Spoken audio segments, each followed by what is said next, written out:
Sa Black Rider, nagkatagbo na ang mga karakter nila Elias ug Bane nga gidala nila Ruru Madrid ug Yasi Pressman. Gidala ni Elias si Bane sa sementeryo aron masayran niini kumpara sa asa ang gikawat niyang kwarta.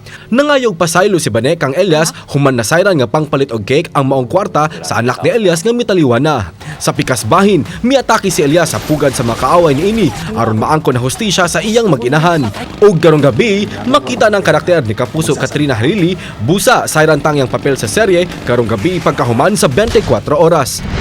Andam na makigsadya ang mga ka sa Black Rider karong Sabado, November 18 subay sa kapistahan sa Lapu-Lapu City. Makauban ta ang mga lead star nga sila Ruru Madrid nga karakter ni Elias, Yasi Pressman nga si Bane ug ang sugbuan aktor nga si Matteo Godicelli.